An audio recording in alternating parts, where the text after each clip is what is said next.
एक डर बैठा हुआ है हम सब में कि मैं कर तो बहुत सकता हूँ, लेकिन डर है कि कहीं फेल ना हो जाऊं। जब भी हम कुछ बड़ा करने की सोचते हैं और जब हम पूरी प्लानिंग भी बना लेते हैं, तब हमारे दिमाग में एक ही बात आती है कि यार मैं कर तो रहा हूँ, पर मेरे लिए सही होगा या गलत होगा। मैं स्टार्ट तो कर दूं, लेकिन अगर पूरा नहीं कर पाया तो, फेल हो गया तो। देखो, हमारा इंसानी दिमाग है ना, इसकी एक बहुत गंदी आदत है, जब तक इस गंदी आदत का फायदा उठाना शुरू ना कर दो, और वो है इसका नेगेटिविटी की तरफ झुक जाना। जब इसके सामने एक पॉजिटिव और नेगेटिव बात रखते हैं ना, तब वो नेगेटिव चीज में ज्यादा इंटरेस्ट लेता है। बहुत बड़ी प्रॉब्लम है ये। अगर तुम्हारा कोई रिलेटिव, कोई फैमिली मेंबर रात को ऑफिस से 8 बजे आता है और आज 9 बज गए, हम इसी डर में रहते हैं कि यार कुछ बुरा तो नहीं हो गया। हम कभी भी ये नहीं सोचते कि यार रास्ते में कोई आते हुए दोस्त मिल गया होगा, कोई रिलेटिव मिल गया होगा, घर ले गया होगा, यानी कि डर। तो अब तरीका मैं बता दूं कि इस डर को फायदे में कैसे बदलें। जब भी तुम अपने सपनों के लिए जी जान से मेहनत कर रहे हो और एक टाइम ऐसा है कि यार बात बिगड़ सकती है, मेरी मेहनत शायद फेल हो सकती है या मेरी मेहनत थोड़ी कम रह सकती है, तो समझ जाना ये जो डर नाम की चीज है ना, वो तुम्हें बोल रही है कि अपने अंदर के सोचने का, प्लानिंग करने का सॉफ्टवेयर अपग्रेड करो।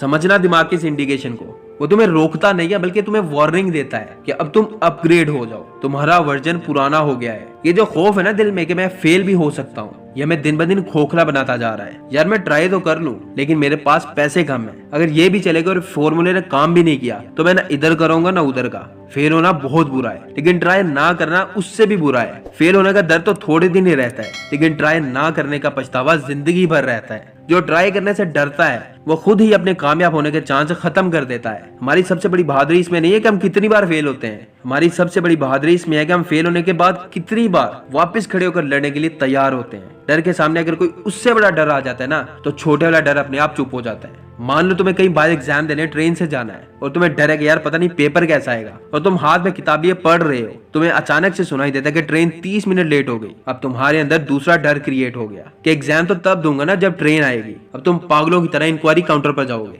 जांच पड़ताल करोगे, तुम भूल जाओगे कि तुम्हें पढ़ाई में क्या क्या नहीं आता, तुम अपने एग्जाम वाले डर को भूल जाओगे। तो छोटे डर को रिप्लेस कर दिया बड़े डर ने। सपोज करो तुमने 25 मिनट वेट किया, अब तुम स्टेशन पर खड़े हो, तुम्हें नेचुरल कॉल आ गई, गलती से तुम्हें 2 नंबर लग गई। अब सपोज करो तुम्हारी ट्रेन आने में सिर्फ 5 मिनट ही बचे, अब तुम क्या करोगे? जोर से लगी है तुम्हें। तुम्हारे साथ जो खास लंगोटिया है ना, वो तुम्हें कह रहे कि यार ट्रेन में ही कर लेना, लेकिन फिलहाल तो ये सिर्फ तुम ही जानते हो कि इस वक्त तुम्हारा सबसे बड़ा डर है कि ट्रेन में अगर रश हुआ, टॉयलेट में खाली जगह नहीं हुई तो मसला हो जाएगा। तुम्हारे लिए सबसे जरूरी था सबसे बड़े डर को किल करना, इसलिए तुम 3 मिनट में करके आगे और आगे ट्रेन पकड़ ली। और ट्रेन में बैठने के बाद तुम्हारे दोनों बड़े डर, ट्रेन का छूटना और कुछ और छूटना, दोनों खत्म हो गए। उसके बाद एग्जाम वाला डर वो अगेन एक्टिवेट हो गया। यह है डर की काली करतूत। सोल्यूशन मिला?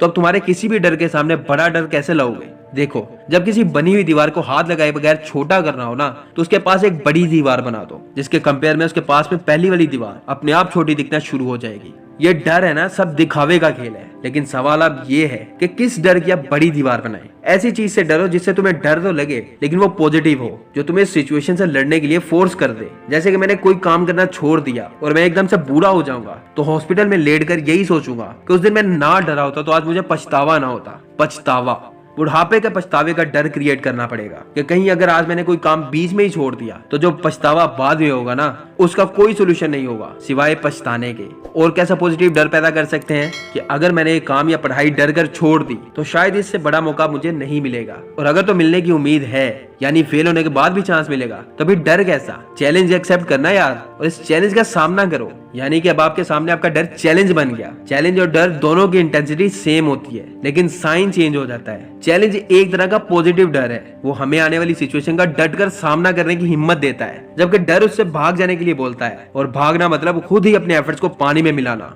डर तो एक गोताखोर को भी होता है कि कहीं शार्क मछली के चंगुल में फंस गया, तो इसी डर को वो चैलेंज में बदलता है और पूरी ताकत के साथ समुद्र की गहराइयों में गोता लगाकर वापस आ जाता है। तो अगर डरना है तो डर को सोचने से डरो कि कहीं ये डर मुझ पर हावी हो गया, तो तब तो मेरा वजूद ही खत्म हो जाएगा। मुझे अपने डर को चैलेंज में बदलना है, तो डर पर मुझे हावी होना है। अगर वीडियो के आखिर में आपका कोई बड़ा डर खत्म हुआ है या आपको डर से लड़ने के लिए हिम्मत मिली है, तो कमेंट सेक्शन में बताकर मेरी हौसला अफजाई जरूर कीजिएगा। वीडियो को लाइक करो, चैनल सब्सक्राइब नहीं किया तो कर लो ना यार, तुम्हारे एक सब्सक्राइब से मुझे बहुत हिम्मत मिलेगी। दुआओं में याद रखिएगा, मिलते हैं अपनी अगली वीडियो में।